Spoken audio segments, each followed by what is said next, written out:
जी students, exercise 13.1 page number 225 और उसका question number 1 जो है वो मैंने आपको लिख दिया है। Two sides of a triangle measure 10 centimetre and 15 centimetre, which of the following measure is possible for the third side.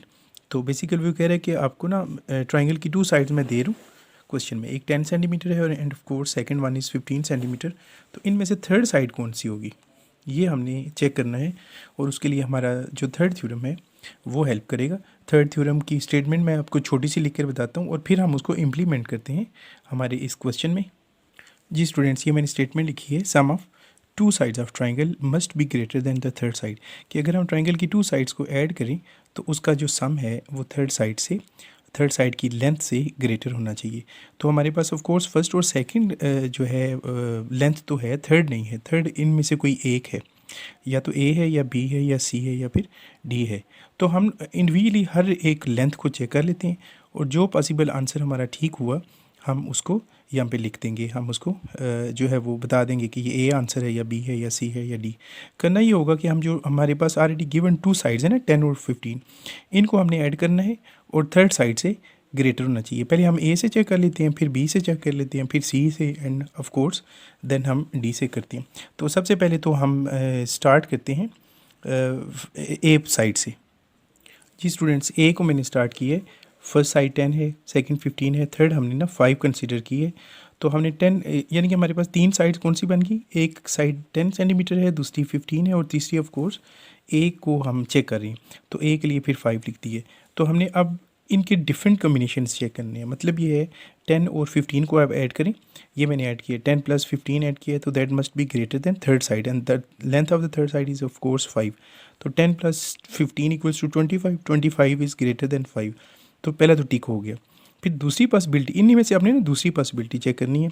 तो फिर 10 और 5 को हम ऐड करते हैं। 10 और 5 को हम ऐड करेंगे तो और वो ग्रेटर होना चाहिए थर्ड साइड के। 10 और 5 को ऐड करने से यानी कि थर्ड साइड तो अब 15 बच गई है ना, तो ये 15 से ग्रेटर होना चाहिए। तो ऑफ कोर्स आपको पता है 10 प्लस 5 तो 15 के इक्वल आएगा, नॉट ग्रेटर देन 15 होगा। तो इसको आपने क्रॉस कर देना है। इसका मतलब है कि हमारा जो फर्स्ट जो ये पॉसिबिलिटी है ए वाली, ये यहाँ पे रॉन्ग हो चुकी है। अब हम सेकंड पॉइंट को चेक करते हैं, बी को चेक करते हैं। यानी कि एक साइड 10, दूसरी 15 और थर्ड साइड है वो 20 है। तो 20 को हम चेक कर लेते हैं। ये स्टूडेंट्स सेकंड पॉइंट बी को हमने चेक की है। पहली लेंथ 10, सेकंड लेंथ 15 और थर्ड लेंथ जो है वो 20 है। तो ये तीनों लेंथ्स मैंने लिख दी हैं, 10, 15 और 20। अब इनकी पॉसिबिलिटीज़ आपने चेक करनी है। पहले आपने 10 और 15 को ऐड करना है और वो ग्रेटर होना चाहिए 20 से। तो ऑफ कोर्स 10 प्लस 15 होता है 25, जो कि ग्रेटर देन है 20। ये ओके हो गया। नेक्स्ट इसी में से कम्बिनेशन आप चेक करेंगे तो 10 और 20 को ऐड कर लें, 10 और 20 को, और वो ग्रेटर होना चाहिए। अब कौन सी लेंथ रह गई है, 15। तो 10 प्लस 20 ऑफ कोर्स 30 होता है, विच इज़ ग्रेटर देन 15। तो ये भी ओके हो गया। अब थर्ड पॉसिबिलिटी इनमें से क्या बनती है, पेयर क्या बनता है, 20 प्लस 15 और थर्ड साइड कौन सी रह जाएगी, 10। तो 15 प्लस 20 करेंगे तो of course that is equals to 35, which is greater than 10। इसका मतलब है कि ये तीनों इसकी जो पॉसिबिलिटीज़ हैं ये करेक्ट हो चुकी हैं। तो इसका मतलब है हमारा इस क्वेश्चन का आंसर बी हो जाएगा। सी और डी को ऑफ कोर्स आपको चेक करने की ज़रूरत नहीं है, क्योंकि इनमें से एक लेंथ थी पॉसिबल लेंथ, वो हमने बता दी है, दैट इज़ बी। तो सी और डी ऑफ कोर्स रॉन्ग हो जाएंगे। और वैसे भी अगर हम देखें तो 10 और 15 को आप ऐड करें तो वो बनता है 25, और 25 के इक्वल होता है, ग्रेटर तो नहीं। तो ये भी पॉसिबल नहीं है लेंथ। और अगर हम 10 और 15 को ऐड करें तो वो 25 बनता है, कि जो कि 30 से लेस हो जाएगा, ग्रेटर तो नहीं होगा। इसलिए ये भी रिजेक्ट हो जाएगी। तीनों ए, सी और डी रिजेक्ट हो जाएंगे और ऑफ कोर्स आपका आंसर इस क्वेश्चन का बी आ जाएगा। ओके स्टूडेंट्स, क्वेश्चन नंबर 3 इसी एक्सरसाइज 13.1 का। In the triangle ABC measurement of angle B is equal to 70 degree and measurement of angle C is equal to 45। Which of the sides of a triangle is longest and which is the shortest. हमने सबसे greater length बतानी है triangle की और सबसे shortest length बतानी है। तो पहले हमें ट्राइंगल ऑफ कोर्स कंस्ट्रक्ट करनी पड़ेगी। तो यहाँ पे मैं आपको जो है ट्राइंगल पहले कंस्ट्रक्ट करके उसके एंगल्स को मेजर करके लिख के तो फिर आपको दिखाता हूँ। ये स्टूडेंट्स अकॉर्डिंग टू गिवन मैंने ट्राइंगल यहाँ पे कंस्ट्रक्ट कर दिया। ABC ट्राइंगल है, बी एंगल मैंने 70 डिग्री लिख दी है और सी इज़ इक्वल टू 45 डिग्री है। एंगल ए को फाइंड कर लेते हैं कि एंगल ए कितने डिग्री होगा, क्योंकि वो तो गिवन क्वेश्चन में नहीं है, तो वो बड़ी आसान सी बात है। आपको पता है छोटी क्लासेस में आप पढ़ चुके हैं कि sum of three angles of a triangle equals to 180। तो उसको यहाँ पे हम कैलकुलेशन करके उस कंसेप्ट को यहाँ पे यूज़ करते हुए हम एंगल ए को जो है वो फाइंड कर लेते हैं। तो वो मैं आपको कैलकुलेशन करके एक एंगल दिखाता हूँ कि वो कितने डिग्री बनेगा। जी स्टूडेंट्स, ये मैंने कैलकुलेशन की है। Angle A plus angle B plus angle C equals to 180। Angle A को चूँकि फाइंड करना है ये एज इट इज़ रहेगा। Angle B is equal to 70 है तो वो मैंने लिख दिया, और सी इज़ इक्वल टू 45 है। उन दोनों को हमने ऐड किया तो वो 115 आ गया, उसको राइट साइड पे हमने ट्रांसफ़र कर दिया तो इसका साइन चेंज हो गया, तो 180 माइनस 115 इक्वल्स टू 65। तो मेरे पास जो एंगल ए आया है दैट इज़ इक्वल्स टू 65, वो मैं अभी आपको यहाँ पे फिगर में लिख के दिखाता हूँ। ये स्टूडेंट्स मैंने एंगल ए 65 लिख दिए।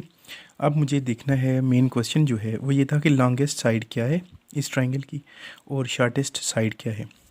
इसके लिए आपको इसी चैप्टर का 13 चैप्टर का जो फर्स्ट थ्योरम है वो हेल्प करेगा। और वो थ्योरम क्या कहता है उसको मैं आसान वर्ड में आपके लिए समराइज़ कर देता हूँ। वो ये कहता है कि अगर एक ट्राइंगल हो उसमें जो ग्रेटर एंगल होता है, मेरी बात को गौर से समझिएगा, कि जो ग्रेटर एंगल होता है जिसकी मेजरमेंट सबसे ज़्यादा होती है उसकी अपोजिट जो साइड होती है दैट इज़ ग्रेटर, और जो सबसे स्मॉलर एंगल होता है, स्मॉलेस्ट एंगल होता है, उसकी जो अपोजिट साइड होती है, उसकी जो सामने साइड होती है वो सबसे स्मॉलर होती है। तो ऑफ कोर्स अगर आप इस ट्राइंगल में देखें तो सबसे जो ग्रेटर एंगल है 70, 65 और 45 में से वो कौन सा बना? Of course angle B, that is equal to 70। तो एंगल बी के जो अपोजिट साइड है वो सबसे ग्रेटर होगी। इसका मतलब है बी की अपोजिट जो साइड है वो है ए सी। तो ए सी हमारा डिसाइड हो गया कि सबसे लॉन्गेस्ट साइड होगी। तो वो मैं यहाँ पे आपको लेके दिखाता हूँ। ये स्टूडेंट्स मैंने लिख दी है लॉन्गेस्ट साइड। अब शॉर्टेस्ट साइड की बात करें तो जो स्मॉलेस्ट एंगल होता है उसके अपोजिट साइड हमेशा स्मॉलर होती है। तो स्मॉलेस्ट एंगल इसमें कौन सा है? ऑफ कोर्स सी है विच इज़ 45 डिग्री। तो सी के जो अपोजिट साइड है दैट इज़ स्मॉलेस्ट और वो है ए बी। तो ये हमारी सबसे शॉर्टेस्ट साइड बनेगी, जो मैं आपको यहाँ पे लॉन्गेस्ट साइड के नीचे लिख के दिखाता हूँ। ये स्टूडेंट्स मैंने लिख दी है शॉर्टेस्ट साइड और लॉन्गेस्ट साइड। तो ये हमारे इस क्वेश्चन नंबर 3 का आंसर आ चुका है। तो आई होप कि आपको ये दोनों क्वेश्चंस इंटरेस्टिंग क्वेश्चंस, मज़े के क्वेश्चंस थे, आपको समझ आ गए होंगे। इनको आप नोट भी कर लीजिएगा, प्रैक्टिस भी कर लीजिएगा। और अभी भी अगर कोई कंसेप्ट है, कोई ऐसी चीज़ है जो आपको समझ ना आई हो तो मुझे ज़रूर बताइएगा।